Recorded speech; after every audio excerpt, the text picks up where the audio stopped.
Hello everybody, welcome to iExamB. I am Prateek Taldar, your accounts faculty at iExamB. इस video में हम बात करेंगे सजेस्टिव सिलेबस और प्रिपरेशन स्ट्रैटेजी के नैबफिड लेंडिंग ऑपरेशंस के लिए और सेंट्रल बैंक ऑफ इंडिया के क्रेडिट पोस्ट के लिए। सजेस्टिव सिलेबस को डिटेल में समझने से पहले एक बार बेसिक समझ लेते हैं कि लेंडिंग ऑपरेशंस और क्रेडिट वाली प्रोफाइल्स का काम क्या होता है। तो बेसिकली अगर आप एक बिजनेस कर रहे हो या फिर भले ही आप कोई इंफ्रास्ट्रक्चर रिलेटेड प्रोजेक्ट कर रहे हो, आपको काफ़ी सारे कैपिटल की जरूरत होती है और लोन लेने के लिए हम हमेशा बैंक के पास जाते हैं। पर है ना, किसी से भी पैसे लेना कोई मजाक का काम तो है नहीं। तो सबसे पहले बैंक आपको लोन देने से पहले आपका फाइनेंशियल स्टेटमेंट एनालिसिस करती है, और ये एक काफ़ी इंपॉर्टेंट स्किल है एक क्रेडिट मैनेजर के लिए या फिर लेंडिंग ऑपरेशंस मैनेजर के लिए। तो आपका फाइनेंशियल स्टेटमेंट एनालिसिस बड़े अच्छे से करने के बाद अगर बैंक सेटिस्फाइड होता है तो ही आपको वो लोन देता है। फिर तो फाइनेंशियल स्टेटमेंट का एनालिसिस कैसे किया जाता है उसका आपको एक ब्रीफ दे देता हूँ। यह है एक बिजनेस की बैलेंस शीट। अगर हम इसमें लिक्विडिटी रेशो एनालिसिस करें, यानी शॉर्ट टर्म के बेसिस पे इस बिजनेस की लिक्विडिटी की पोजीशन पता करने की कोशिश करें, तो इसके रेशोज कुछ इस तरह से निकल के आते हैं। जैसे करंट रेशो यहाँ पे आ रहा है 2.9, क्विक रेशो आ रहा है 2.51 और कैश रेशो बड़ा ही खराब आ रहा है 0.13। तो अगर इस बिजनेस को लोन देने की बात करें तो बैंक इसको 8-10 महीने 12 महीने वाला लोन देने में कंफर्टेबल हो जाएगा, क्योंकि इसका करंट रेशो ठीक है। 5-6 महीने की भी बात करें तो बैंक इसको वापस कंफर्टेबल हो जाएगा लोन देने में, क्योंकि इसका क्विक रेशो भी ठीक है।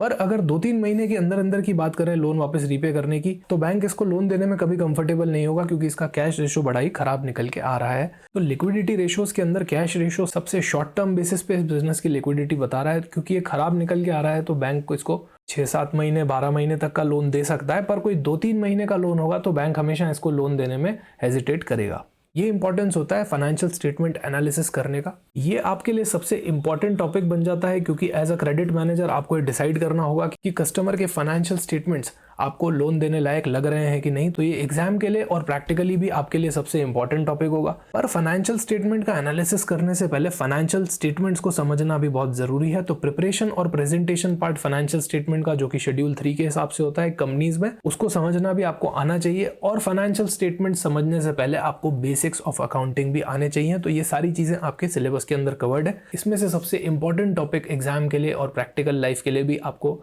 4th वाला रहेगा, एनालिसिस और इंटरप्रिटेशन ऑफ फाइनेंशियल स्टेटमेंट्स, यानी कि रेशो एनालिसिस वाला।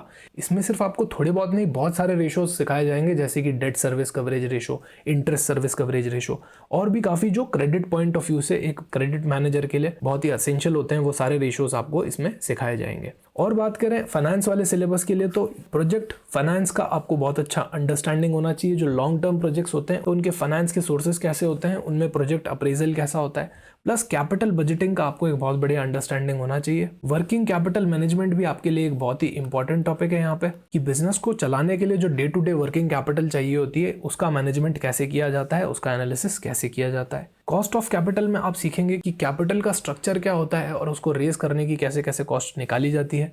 कॉर्पोरेट बैंकिंग की आपको बिल्कुल एक बहुत बढ़िया अंडरस्टैंडिंग होनी चाहिए, क्योंकि ये बैंकिंग रिलेटेड एग्जाम्स है। फिर आपको जनरल कॉन्सेप्ट्स आने चाहिए लिवरेज के, यानी कि ऑपरेटिंग और फाइनेंशियल लिवरेज। CAPM मॉडल आपके लिए बहुत ही इंपॉर्टेंट है, plus time value of money का कॉन्सेप्ट आपको अच्छे से आना चाहिए। हालांकि एक लेंडिंग ऑपरेशंस रिलेटेड प्रोफाइल है, पर फिर भी आपको कॉन्सेप्ट ऑफ रिस्क मैनेजमेंट यहाँ पे आना चाहिए बेसिक लेवल पे। अगर आप रिस्क मैनेजर का एग्जाम टारगेट कर रहे हैं तो फिर तो आपको ये टॉपिक बिल्कुल डिटेल में आना चाहिए। पर अगर आप लेंडिंग का, क्रेडिट का टारगेट कर रहे हैं तो भी आपको इसका एक बेसिक ओवरव्यू तो बिल्कुल होना ही चाहिए। इसके साथ में आपको बेसिक ओवरव्यू होना चाहिए डेरिवेटिव्स का और फॉरेक्स का। साथ ही में आपको फाइनेंशियल मार्केट का अच्छा अंडरस्टैंडिंग होना चाहिए, और एक्सपोर्ट फाइनेंस के जो कॉन्सेप्ट होते हैं जैसे कि फैक्टरिंग और लेटर ऑफ क्रेडिट का पूरा ऑपरेशन आपको बड़े अच्छे से आना चाहिए। और बात करें तो कॉस्टिंग के अंदर आपको एक थोड़ा सा ओवरव्यू होना चाहिए कॉस्टिंग का।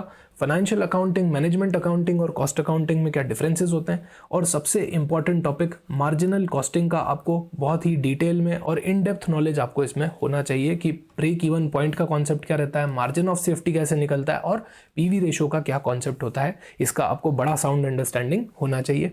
साथ ही में कॉस्ट कंट्रोल और एनालिसिस और इन्वेंट्री मैनेजमेंट टेक्निक्स, इनका एक बेसिक अंडरस्टैंडिंग जरूरी है। तो अगर आप टारगेट कर रहे हैं नैबफिड लेंडिंग ऑपरेशंस को या फिर सेंट्रल बैंक ऑफ इंडिया के क्रेडिट प्रोफाइल को, तो दोनों का ही कोर्स आप यहाँ पे साथ में प्रिपेयर कर सकते हैं iExamB में, जहाँ पे आपको मल्टीपल मॉक टेस्ट मिलेंगे, रेगुलर लाइव क्लासेस मिलेंगी और रिकॉर्डेड सेशंस भी मिलेंगे।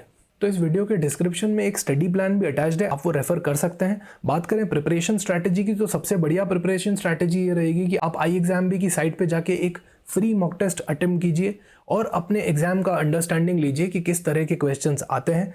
उससे आपको आपके स्ट्रेंथ और वीक जोन्स पता चल जाएंगे और आप अपने वीक जोन्स पे फोकस करके उनको स्ट्रेंथ में कन्वर्ट कर पाएंगे। प्लस आपके जो स्ट्रेंथ वाले जोन है उनका कंटिन्यूस आपको रिवीजन करते रहना है। और अगर आपको डिटेल्ड गाइडेंस चाहिए, रेगुलर लाइव क्लासेस चाहिए, मॉक टेस्ट और चैप्टर टेस्ट चाहिए, तो आप ये कोर्स ज्वाइन करके प्रिपरेशन स्टार्ट कर सकते हैं। कोर्स का लिंक, फ्री मॉक टेस्ट का लिंक आपको डिस्क्रिप्शन के अंदर मिल जाएगा। Join iExamBee and prepare 50% faster.